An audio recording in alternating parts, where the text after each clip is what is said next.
Foxy, she's a baby, but she listens to me, you know what I mean? She's tough, you know what I mean? Foxy Brown joins us this evening. Foxy. Hi, good evening. Nice to see you. Thanks for joining us. Appreciate it. Thanks for having me. Yeah. It's that male, female, you know what I mean, point of view. Assuming you've been over here before, once or twice. Once or twice, yeah. Are you over here, you're going to be performing, you're touring, you're doing headlines and that kind of thing. You're doing Hyde Park, you're doing a show here. Foxy Brown accuses Jay-Z of selling her body to Jamie Foxx. She alleged that a videotape was made during one of her meetings with Jay-Z. This session was far from private, as another high-profile individual was present. Jamie Foxx, the multi-talented actor who portrayed Wanda on the classic sketch comedy show In Living Color. Foxy's purported narrative appears to have gotten even murkier when she claimed Jay-Z forced her to sign various non-disclosure agreements or gag orders regarding an intimate meeting involving all three of them, herself, Jamie Foxx, and Jay-Z. She said that this meeting was, in fact, a threesome. Her every day.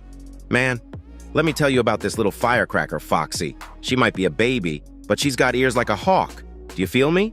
And tough? Oh yeah, she's got that in spades. So who's gracing us with their presence tonight? That's right, Foxy Brown in the house. Hey, good evening, you all. Nice to see your faces. Thanks for rolling through, I appreciate it. Yeah, it's all good, man. Male, female, whatever, we're all here for a good time. And hey, if you've been around the block once or twice, you know the deal. Foxy's been tearing it up on tour, hitting up spots like Hyde Park, and now she's here to bring the heat. But hold up. Let's talk about the bombshell she dropped about Jay-Z. I mean, we're talking jaw-dropping stuff here. In the entertainment world, Jay-Z, Mr. Big Shot, is getting called out by Foxy Brown. And she isn't holding back. We've all been giving Jay-Z a pass for too long, but Foxy's like, no, not this time. She's standing tall, ready to take on someone as big as Jay-Z. And it's making us all think, where's the line regarding power and privilege in Hollywood? Jay-Z when she was 15 and he was 27. Situations like that, it'll make you skeptical, like, okay, if y'all made so much out of him for Leah, then why was y'all so solid about Jay-Z and Foxy? So what's the scoop? Foxy's been through some stuff, man. She's been through the fire and come out the other side. But here's the kicker. She's saying Jay-Z, when he was 27, did some shady stuff with her when she was just 15. Rumor has it that he was splashing the cash on her shopping sprees while she was still hitting the books in high school. Wild, right? Hold up, let me break it down for you. According to Foxy, Jay-Z was pulling out all the stops to get cozy with her. I'm talking jumping in vans, road tripping to Maryland, basically going anywhere to get her alone. Do you know what I'm saying? Period. Jay and I come from nothing together. My cousin Clark Kent, we're gonna be all the way real. Everybody must say this, but Clark Kent is the reason why we are all on, and that is my blood cousin. So no one ever, we've never heard anything like that. Have you ever heard Foxy dissing Jay-Z or Jay-Z dissing Foxy? Ever? So we're gonna wait 15 years later and just come out the blue and start calling people. I'm gonna say that I have whatever it was. It was horrible. Yeah. Jamie Foxx's name was brought in. I didn't even know Jamie Foxx like that. I mean, just horrible things was said. I can sit back and say, and I'm a blogger, and I can say, well, Puffy just said that he, and people believe it. It's scary. It's crazy. But wait, there's more. Allegedly, Foxy's claiming Jay-Z's got a thing for trans folks. She says she found out after one of them started blowing up her phone, harassing her right after Jay-Z gave her some G infection. And let me tell you, she's not taking this lightly. She's weighing her words and actions carefully, thinking it all through. Think about what I'm gonna say. Okay. You know what I'm saying? Now here's where it gets even crazier. Foxy's spilling tea about a supposed video of one of her sessions with Jay-Z. And get this, it wasn't just a private affair. Nope, there was another big shot in the room. Jamie Foxx, the dude from In Living Color. And Foxy's saying it wasn't just your regular encounter. Oh no, it was a threesome. Can you believe it? But here's the kicker. Right after that, poof, the tape disappears from Foxy's crib. And guess who she's pointing fingers at? Yup, Jay-Z. She's convinced he had a hand in making that tape vanish into thin air. Talk about shady, right? But hold on. We're just scratching the surface here. Foxy's dropping hints about even more secrets in Jay-Z's closet. Like, this is just the tip of the iceberg, folks. Who knows what else she's got up her sleeve? We'll have to wait and see. So, here's the deal straight from Foxy's mouth. She's dropping bombs about Jay-Z's world left and right, and it's not pretty. I have questions, I'm gonna ask the question. And it got intense. But that's my man. That's my man, you know. I love Dame. Well, you brought up the whole Foxy Brown thing. Did I? Yeah. I did. And the only reason why I brought that up because again we were talking about R. Kelly, and Dame was taking his stance like, I don't condone fuck shit and staying solid, and then, you know, at the time people were talking about him being in the Fiesta video, and I was like, yo, let's not sit around and not act like there wasn't young girls that, you know, were in the hip hop community and stuff like that. And I just from a fan, I was like, my understanding, Foxy got signed at like 15, 16 years old, and the first time I had heard of her was on the Ain't No Nigga record this all speculation and rumors. We don't know if it's true, but I'm talking about as a fan outside looking in, and that's why I had Dame in front of me. I was like, how old was she when y'all was in the studio? Like, was anything going on? And if he would have just said no, I think he was like, oh, I see what you doing. Oh, you funny. Like he was playing it up. But I'm just like, there's probably 5-10 other artists and females that are around that were teenagers. That's why I said there's cats now that the reason why ain't nobody speaking up, because everybody been condoning this bullshit in hip hop and film and television and sports. There's young teenage girls around grown ass fucking men all the time. Yeah. Quote me.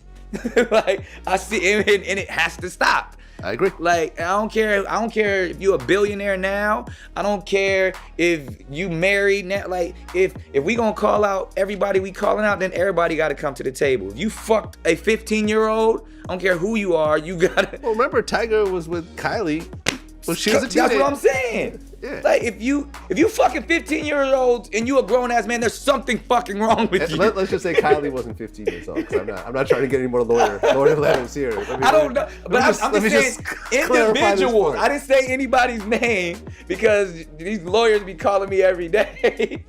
But if you're a grown ass fucking man and you're fucking a 15-year-old, you're sick. Right. Well, after the interview with Dame, 50 Cent,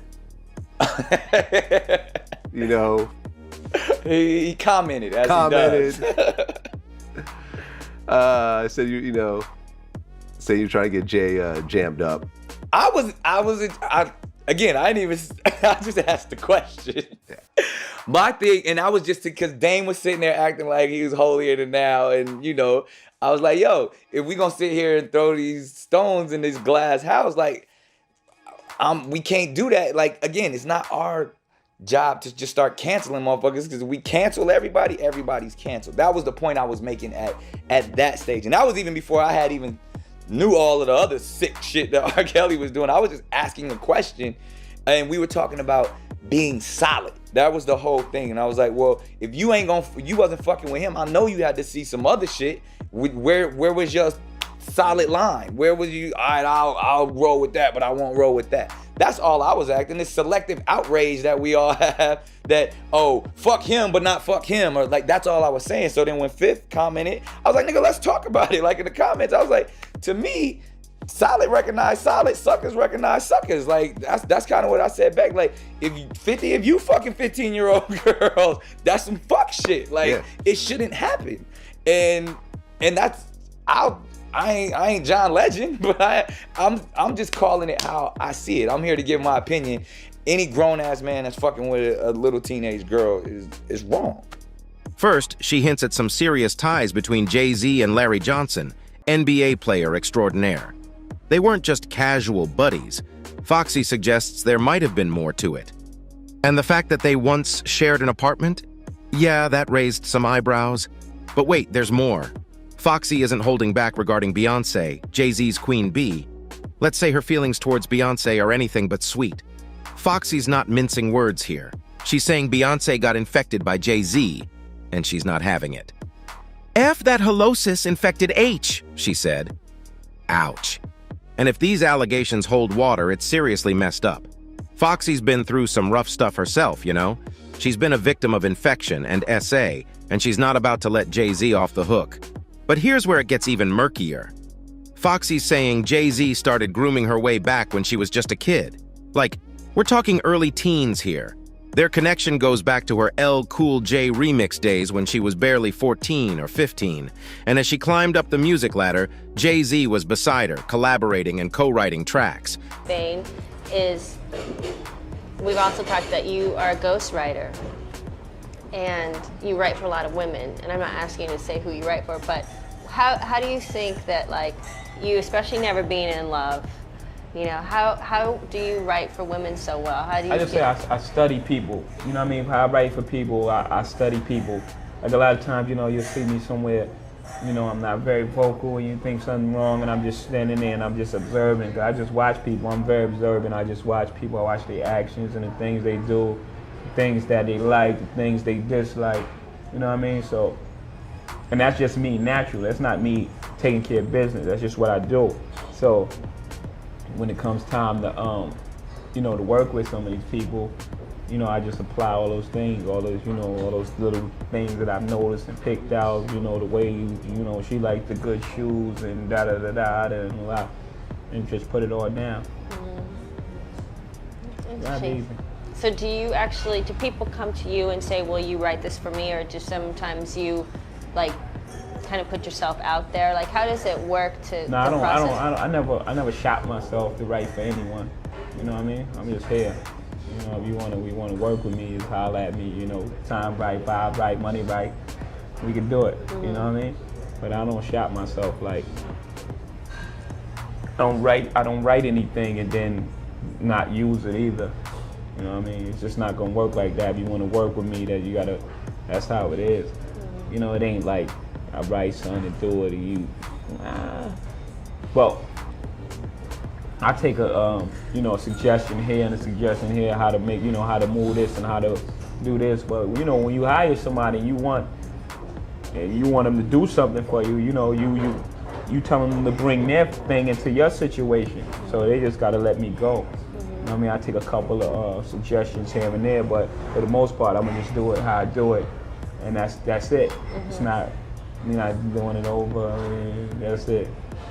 You know what I mean? So I know that you don't write anything down when you rhyme for your own work.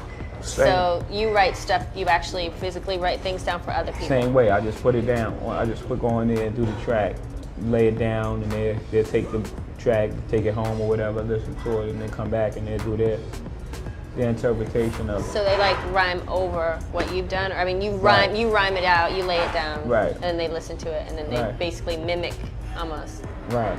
Okay. Add their little twist to it, their little characteristics in there, the way they want to pause, and, you know. Their debut duet, Ain't No N, was a major hit and featured on a blockbuster movie soundtrack. But behind the scenes, much more was going on than just music. Foxy's shining a light on some dark corners of Jay-Z's past, and it's a wild ride. Who knows what else she's got up her sleeve? We'll have to wait and see. I keep you fresher than the next chick. For you to ever sweat the next chick. With speed, I make the best chick see the exit. Indeed, you gotta know you thoroughly respected. By me, you get the keys to the Lexus.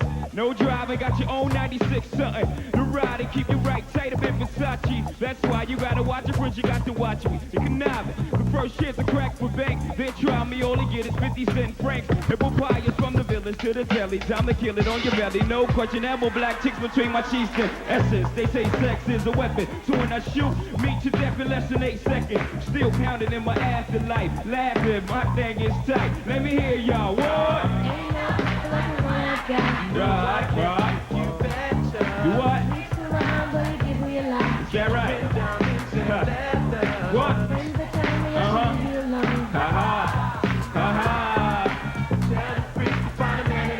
Right.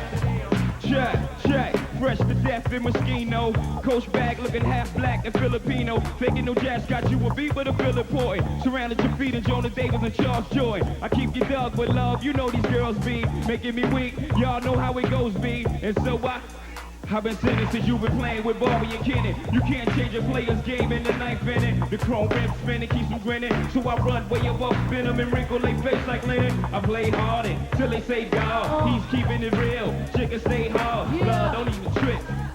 Slip. Get a grip. What you don't see is what you get. Weapons concealed. Tell me what y'all feel. When you brothers play sick, we can all get ill. One. Right. Right. That's right.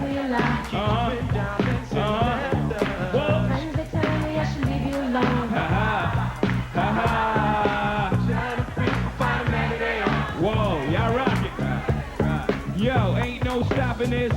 Promise to stay monogamous. Love, you know these girls be making me weak. Y'all know how it goes, B, so I say What up, boo? Just keep me laced in the illest snakes. Bank rolls a whip. Back rubs in a French tub. Mackin' his tricks, wifey boo. So when you flip that dough, remember them days you was but now you styling, I raised you, basically made you into a dawn. Flip away, hair on and you know the nana is all that. That's why I can forget 5 carats and all that. Indosha, Gabbana, the H Fidel, I'm ringing bell. Now who the player? I still keep you in the illest gators. Tailor made, to lay up in the shade, reminiscent of how I sex it. Especially when I'm sipping Baileys, don't give a damn how you move with them other mommies. Shrimps can't be rocks larger than life. Not them Reebok broads, you made it known who the wife was. I got you frontin' in Armani sweaters. Before this rap thing when you was in levers, hooped out Berettas, E-classes, Mo in the glasses, shows in Cali, with all the flavor sway valleys. All your menses and your benches, hot posts from where? You're killing me playing this on my pubic hairs. I never worry about them other chicks, cause you proved to us your wins when you was spinning them shit. Tricked a little when you was up north, your commissary stayed valid. Had you live in love on the island, all them collect. Back. But when you came home, bet I was coming off half of the check. Now we on the ride, diamond mommy with the planet eye, holding the brick, copper and clique. Hell no, I see half of that dough. Made you into a star, push $100,000 car. Yeah, no one can. What? Let's rewind to 1996 when The Nutty Professor hit the screens. But guess what? The track featuring Jay-Z and Foxy Brown had been cooking up since '94. Jay-Z's swagger kicked it off, giving a shout-out to Foxy with those self-assured lyrics. Fox Brown, yeah, Jay-Z, he spits, setting the tone. I keep it fresher than the next, by no need for you to ever sweat the next B. And it doesn't stop there. He's laying it on thick, handing Foxy the keys to the Lexus, and no driver is needed. She's rolling in her own 96, decked out in Versace. The chorus? It's a steamy duet between Foxy and Jay-Z, heating things up even more. But here's where it gets spicy. The age thing. Yeah, it's a hot topic. Foxy was only around 14 or 15 when she laid down those tracks, but her debut album, Il Nana, didn't drop until she was 17. And get this, Jay-Z had his fingerprints all over it. 5 co-writing credits? That's not just a coincidence. This Fox's new album should be coming up soon. Work with her. You know, yeah. You guys work pretty well together. Yeah. It's that male female, you know what I mean, point of view though. You just that our point of view is so strong that it has to be, it can't be ignored, you know what I mean? It's like an ordinary point of view. It's like very controversial. You know, you gotta speak about it. So it's cool. It's cool. You guys get along pretty well? Yeah. Fox, she's a baby, but she listens to me, you know what I mean? She's tough, you know what I mean? She's a brat. But she listens to me, so it's cool, you know what I mean? Baby girl, she's good. She's cool people. One track, Ain't No N, had Jay-Z's influence written all over it. And let me tell you, it wasn't shy about getting explicit. Method Man might not have been in on the lyrical content, but Jay-Z and his crew, they were all about shaping the sizzle of that album. Another track featuring Jay-Z, equally steamy. So yeah, things heated up between Foxy and Jay-Z back in the day. And with every track they dropped, the curiosity just kept on growing. It was like watching a spicy drama unfold, track after track. Who knew where it would all lead? Let's dive into the timeline. It looks like the album dropped around a 97, but the vocals, yeah, they were laid down between a 94 and a 96. But here's the real juicy part. the rumors swirling around Jay-Z and Foxy's relationship in the 90s.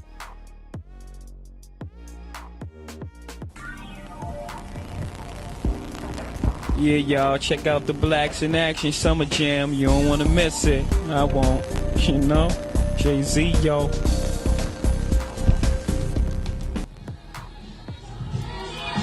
Yeah, check it out. Welcome back to Blacks in Action. This week, you know, we chilling with my man Jay-Z. What's up, son? What the deal? What the deal? What's up, y'all? All right, check it. First of all, what a lot of people want to know, they want to know, did you start that label, Rockefeller, the one that you on? Oh, yeah. Me, my partner, Dame Dash, and my man Biggs, we put together Rockefeller Records. We got distribution with priority and, you know, expect big things from us, you know? That's all right, because, you know, you got mad skills, and you know Priority wouldn't put anybody on, you know what I'm saying? Yeah, that's right. They're a monster. You know, their distribution ain't nothing to play with. You know what I mean? So I'm very comfortable with this situation. Y'all gonna hear a lot from Rockefeller in the near future, you know? Now, a lot of people don't know, but I remember when you was performing way back at Designs and Demararas with Nathan Smalls at those small parties. You know, this brother came a long way. You know, tell him about your little struggle and everything. Well, I never was struggling. I wouldn't say that, but my man Jazz brought me in this business down back in '89. You know what I mean? All right. You know, from there I was getting sidetracked. You know, but I finally buckled down for this year to, you know, to put together this album. This is my first album, and we gonna make it work. You know what I mean? Right. Because we definitely felt, you know, in my lifetime, that was the first single? Yeah, that was on Rockefeller. Originally, then Payday picked it up, but they ain't really do nothing with it. So, you know, we got to go for that, you know what I mean? Now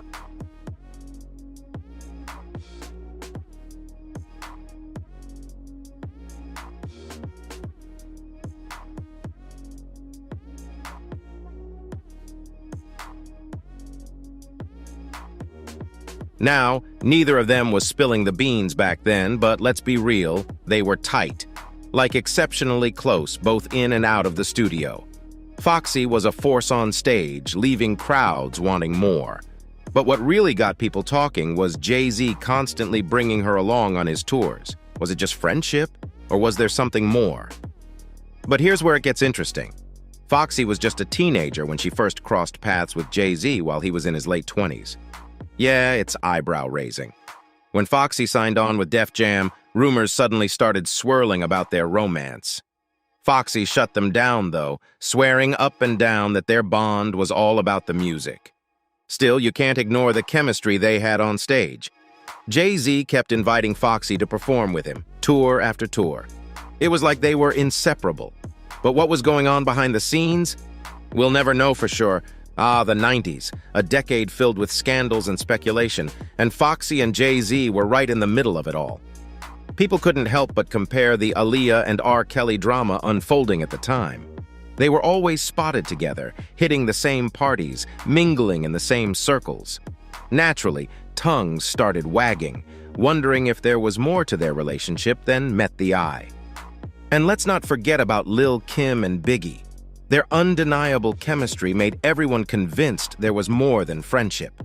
So when people looked at Foxy and Jay-Z, they couldn't help but wonder if they shared a similar bond.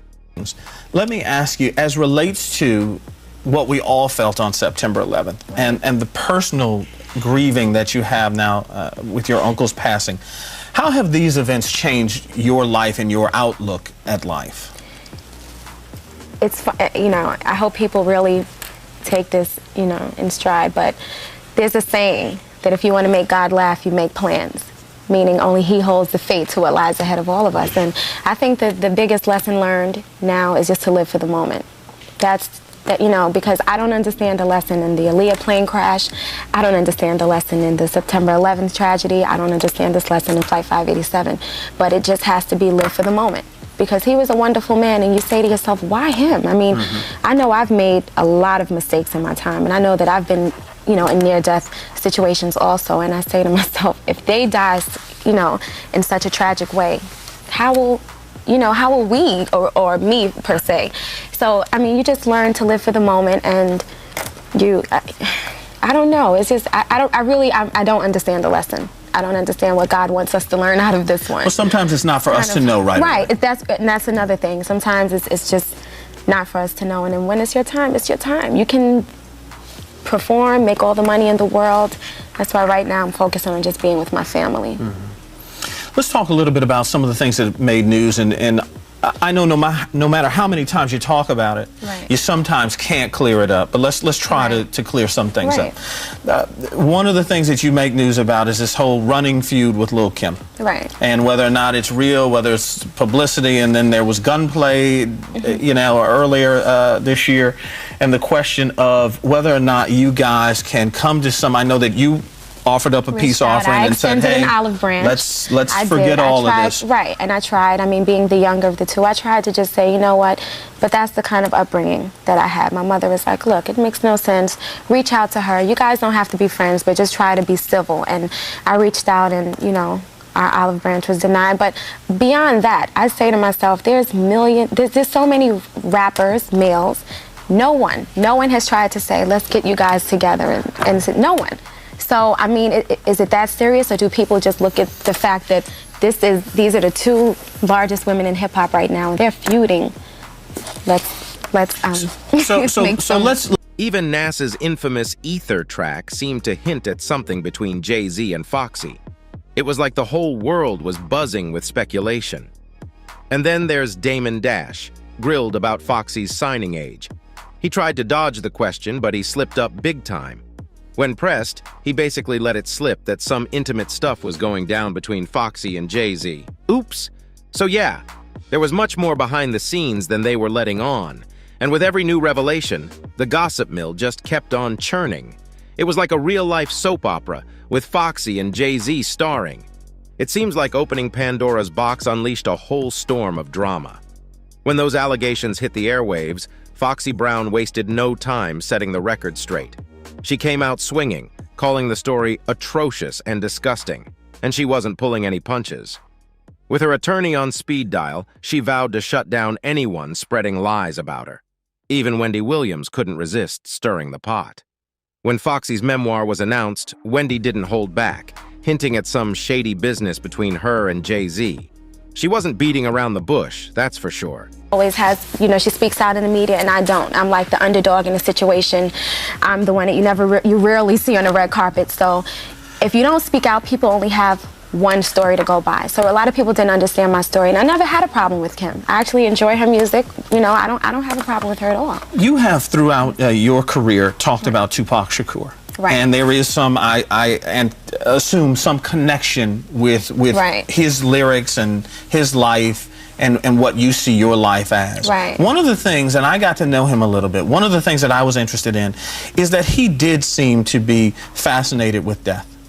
At an early age. And through some of your songs, I have heard some lyric that suggests that that wasn't too far away from your mind. And I'm wondering why someone so young had that connection with death at a time. If you listen to Il Nana album, my first album, the fun songs, the happy records, that was a time in my life when rap was fun, when you were hungry to go in the studio and rap. Now for me, it's like, I mean, I still love it, but it's just a different time, different era for me. And I've been through a lot of near-death situations where I feel like, wow, this can be, I'm kind of starting to identify with this. This is scary. So I just wanted to show people a different side and say everything that seems to be isn't. The near-death experiences, that's so much was written about, whether you try to overdose, the car crash, and the like. How much of that, what we read, was true, and how much of that was fabricated? Was there a time in your life that you just didn't want to go on, frankly? Oh, sure, definitely.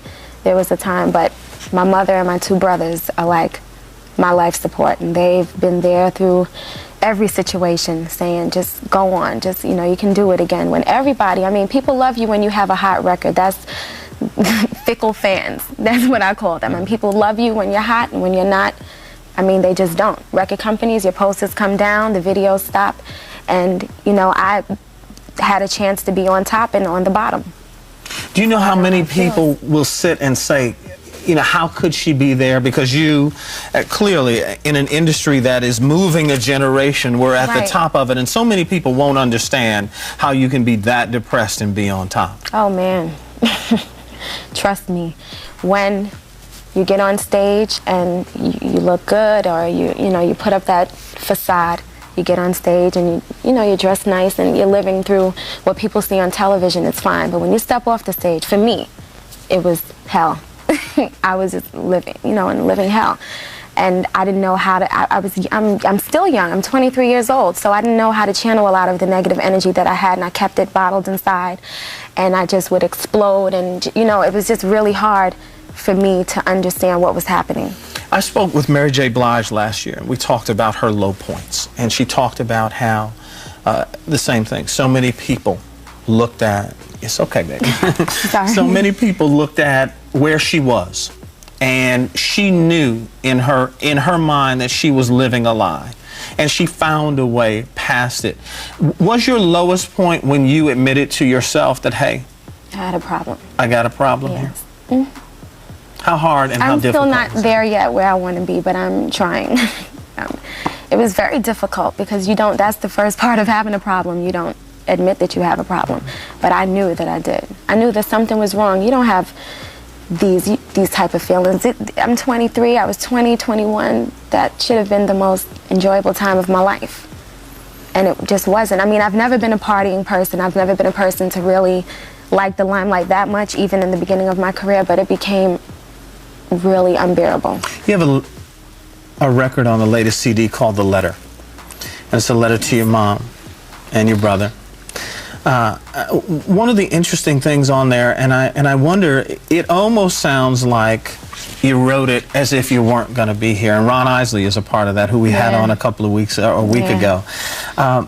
Did you choose to write it that way for drama, or again, was that one of those things that, I want to leave this in case? Every incident, every obstacle was real life for me. And the letter was, I wanted to just show my mother and my brothers how much I appreciated them. And I wanted them to just, can we break for a minute? I'm gonna do that. Okay, take a little break, okay? Sorry. Take another break. Foxy Brown will be back. We're gonna talk about some happy things, I promise you, in just a minute, okay? But let's rewind a bit. The Foxy and Jay-Z SAG roots go way back to the early 90s hip-hop scene. They were both rising stars in the game, caught up in the whirlwind of fame and fortune. While the rumors may have swirled, Foxy has stayed tight-lipped until now. With her memoir on the horizon, who knows what other bombshells she's got in store? I guess we'll just have to wait and see. Foxy Brown's hip-hop journey is like a roller coaster ride through the streets of Brooklyn. She grew up in Park Slope, and man, did she leave her mark on the scene. It started with a talent contest in her neighborhood where she blew everyone away. That caught the attention of the big guns, track masters, who were cooking up tracks for LL Cool J's album. They saw something special in Foxy and invited her to jump on board, starting with I Shot Ya. And that was just the beginning. Enter Jay-Z, the rising star of both rap and business. His Rockefeller records shook things up in hip-hop, and Foxy was in the mix. Their paths crossed early on, and let's say sparks flew. But as we all know, fame has its fair share of ups and downs. While Foxy's collaborations with Jay-Z brought her major recognition, they also came with challenges. It was a wild ride, full of highs and lows, but Foxy held her own through it all. So yeah, Foxy Brown's journey is a testament to the grit and determination it takes to make it in the rap game. And with Jay-Z by her side, she blazed a trail through the hip-hop world that won't soon be forgotten. Foxy Brown's flair and fearless style made her a natural fit for collaboration. In '96, she and Jay-Z dropped Ain't No N, a banger that set the stage for their artistic partnership. Their chemistry was off the charts, with Foxy's fiery lyrics meshing perfectly with Jay-Z's smooth flow. It was a match made in hip-hop heaven. But they didn't stop there. In '97, they hit us with ALB. Another hit cemented their status as a power duo in the rap game. Their synergy was unmatched, blending lyrics, rhythm, and a shared vision for their craft. Still, it could have been smoother sailing. The music industry's complexities and the pressures of fame took their toll on both Foxy and Jay-Z. The spotlight was intense, and with it came a whole new set of challenges. But despite the ups and downs, Foxy Brown's star continued to rise, blazing a trail through the hip-hop world that left audiences hungry for more. And with Jay-Z by her side, she proved that together, they were an unstoppable force in the game. Foxy Brown's sophomore album, China Doll, was a game changer. Debuted at the top of the Billboard 200 chart in '98, it made her only the second female rapper to hit that coveted spot, following in the footsteps of the legendary Lauryn Hill. Talk about making waves. China Doll wasn't just a chart topper, but a testament to Foxy's roots and influences. From gritty street tales to messages of empowerment, the album showcased her diverse style and paid homage to her Brooklyn roots, as well as influential artists like the Notorious Big and Jay-Z. Their collaborations greatly impacted her career, helping solidify her reputation as a prominent female rapper. But every rose has its thorn, and for Foxy, it came with the release of Broken Silence in 2001. While the album featured the Grammy-nominated track Nana Be Like, it didn't quite hit the commercial heights she'd hoped for. Complications with her label, Def Jam, only added to her challenges. Eventually, she parted ways with the label, while Jay-Z continued his ascent, becoming a rap icon and a savvy entrepreneur. In 2004, Jay-Z took on the role of president at Def Jam, a move that would significantly impact Foxy's career. The industry was changing, and Foxy found herself navigating a new landscape without the support of her former label. But through it all, she remained a force to be reckoned with in hip-hop. When Jay-Z took the reins at Def Jam, one of his first moves was to bring Foxy Brown back into the fold. It was a pivotal moment in their relationship, marking a fresh start for Foxy's career. Under Jay-Z's guidance, she embarked on a new chapter, releasing new music and collaborating with various artists. But their connection ran deeper than just business. It was a true artistic partnership born from a shared dedication to their craft. Foxy and Jay-Z's collaborations weren't just songs, they were expressions of mutual respect and admiration for each other's talents. As Jay-Z's influence in the industry grew, so did his impact. He founded Rock Nation, a powerhouse label and entertainment company that nurtured diverse talent. His role as a music mogul allowed him to support emerging artists and profoundly shape the industry. Meanwhile, Foxy Brown remained a hip-hop force, releasing music showcasing her unique style and lyrical prowess. Her legacy as one of the foremost female rappers persisted, extending beyond her collaborations with Jay-Z. But it wasn't all smooth sailing. The music industry is a tough nut to crack, and Foxy faced her fair share of challenges. Despite her early successes, some of her albums, like Broken Silence, didn't meet commercial expectations. Yet, she remained resilient through it all, navigating the industry's complexities with grace and determination. Jay-Z's rise to success was nothing short of meteoric. From iconic rapper to savvy entrepreneur, he blazed a trail through the music industry like few others could. His leadership extended far beyond the stage as he delved into various business ventures, making history as hip-hop's first billionaire. When Jay-Z took over at Def Jam, one of his first moves was to bring Foxy Brown back into the fold. With their collaboration back on track, a new chapter was beginning for her career. But the music industry is volatile, full of unexpected twists and turns. For Foxy, the journey only grew more complex. A sudden hearing loss forced her to postpone her album Black Roses, adding uncertainty to her career trajectory. Rumors swirled about Jay-Z's dissatisfaction with her progress, sparking speculation about her future at Def Jam. Despite efforts to revive her career, including a management deal with Black Hand Entertainment, the release of Black Roses remained uncertain. Foxy found herself at a crossroads, with questions about the direction of her music and her future in the industry. On August 16, 2007, Foxy Brown made a bold move, leaving Def Jam to launch her independent record label, Black Rose Entertainment, with distribution through Coke Records. It was a significant shift in her career as she sought to carve out a new path and express her artistic vision in a rapidly evolving music industry. In January 2011, Foxy Brown dropped the diss track Massacre in response to Lil' Kim's Black Friday. The beef between them was real, and Foxy wasn't holding back.